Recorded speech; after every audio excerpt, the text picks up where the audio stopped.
गर्मी के दिन थे। मौसम गर्मी का था। बाबूजी जो है वो दफ्तर गए हुए थे। अम्मा दोनों बच्चों को कमरे में सुलाकर खुद सो गई थी। माँ ने दोनों बच्चों को सुलाकर वो खुद सो गई थी। लेकिन बच्चों की आंखों में आज नींद कहाँ थी। लेकिन बच्चे जो है उन्हें नींद नहीं आ रही थी।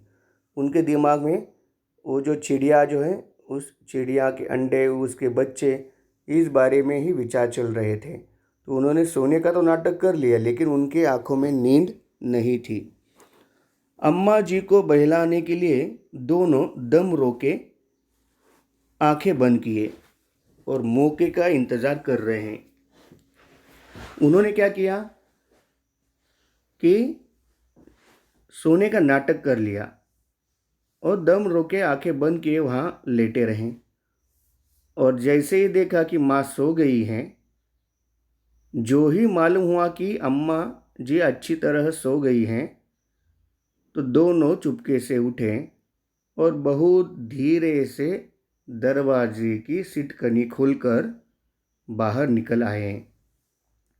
देखो बच्चों का दिमाग कैसे होता है। उन्होंने क्या किया, माँ उन्हें सुलाने चाहती थी, उन्होंने माँ को ही सुलाकर वो चुपके से दरवाजे की सिटकनी जो है वो खोलकर बाहर निकल आए। अंडों की हिफाजत की तैयारियां होने लगी। केशव कमरे से एक स्टूल उठा लाया, लेकिन जब उससे काम न चला तो नहाने की चौकी लाकर स्टूल के नीचे रखी और डरते डरते स्टूल पर चढ़ गया। देखो उसकी ऊंचाई जो है वो बहुत थी, तो वहाँ तक केशव को पहुँचना जो है, उसका हाथ पहुँचना जो है वो संभव नहीं था। तो उसने स्टूल लाया, फिर भी उसकी ऊंचाई जो है और ही आगे थी। तो इसलिए उसने फिर क्या किया कि नहाने की जो ये होती है चौकी जो होती है वह उठाकर लेकर आया और वह नीचे रख दी और उसके ऊपर स्टूल रख दिया और उस पर चढ़ गया। श्यामा ने क्या किया, तब तक दोनों हाथों से स्टूल पकड़े हुई थी। स्टूल चारों ओर, स्टूल जो है उसके जो चारों टांगे जो है वो बराबर न होने के कारण जिस तरफ ज़्यादा दबाव होता वो ज़रा सा हिल जाता था। देखो आप सभी ने देखा होगा कि स्टूल जब हम खड़ा करते हैं तो उसके चार ही टांगे जो है वो समान रूप से होनी चाहिए। यदि एक भी तिरछी हो गई, कम ज़्यादा हो गई, तो वो स्टूल जो है वो डगमगाने लगता है। इसी तरह वो जो स्टूल जो है उसकी चारों टांगे ठीक से नहीं रखी थी चौकी पर, तो क्या होता था, वो स्टूल जो है वो डगमगाता था। तो श्यामा जो है वो दोनों हाथों से उसे पकड़कर संभालने की कोशिश करती थी। यह उस वक्त केशव को कितनी तकलीफ उठानी पड़ती थी, यह उसी का दिल जानता था। जैसे ही स्टूल थोड़ा सा हिल जाता था तो केशव को बहुत तकलीफ होती थी और उसे कितनी तकलीफ झेलनी पड़ती थी, यह उसका दिल ही जानता था। दोनों हाथों से कार्निस पकड़ लेता और श्यामा को दबी आवाज़ से डांटता। क्या करता था, वो कार्निस जो है वो दोनों हाथों से पकड़ लेता था ताकि गिर ना जाए। स्टूल भी यदि निकल जाए, कहीं फिसल जाए, फिर भी हाथ जो है वो कार्निस पर लगाए रखाता था।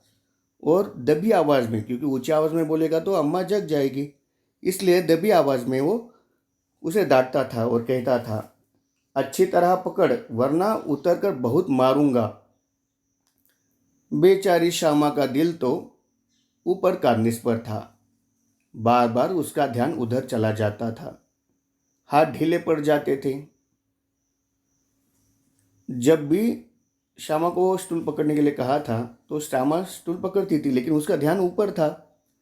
तो क्या हो जाता था, उस बारे में सोचते सोचते अचानक से उसके हाथ जो है वो ढीले पड़ जाते थे। इस तरह वो कहती है कि उसका ध्यान जो है पूरा कार्निस पर था। केशव ने जो ही कार्निस पर हाथ रखा तो दोनों चिड़िया उड़ गई। केशव जब वहाँ पहुँचा, जब उसने कार्निस पर हाथ रखा तो दोनों चिड़िया जो है वो डर के उड़ गई। केशव ने देखा कार्निस पर थोड़े तिनके बिछे हुए थे, जिन पर उस तिनकों पर 3 अंडे पड़े हैं, जैसे घोंसले उसने पेड़ों पर रख देते थे। वैसा कोई मामला नहीं है। जैसा घोंसला होता है, जैसे उसने जो पेड़ पर देखे थे, पेड़ पर जो घोंसला होता है उस तरह का उसने सोचा था कि घोंसला होगा, लेकिन उस तरह का कोई घोंसला वहाँ पर नहीं था। और श्यामा ने नीचे से पूछा, कई बच्चे हैं भैया? केशव ने कहा, 3 अंडे हैं, अभी बच्चे नहीं निकले।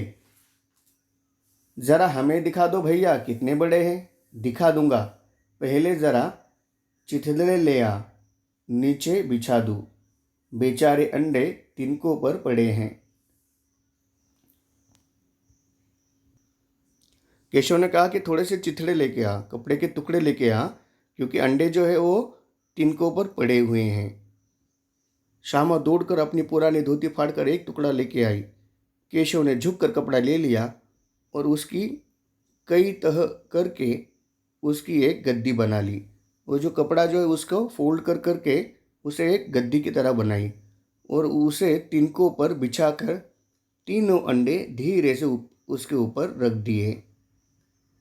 श्यामा ने फिर कहा, हमको दिखा दो भैया। दिखा दूंगा, पहले ज़रा टोकरी तो दो, ऊपर छाया कर दूँ। श्यामा ने टोकरी नीचे से थमा दी और बोली, अब तुम उतर जाओ, मैं भी देखना चाहती हूँ, मैं भी तो देखूँ।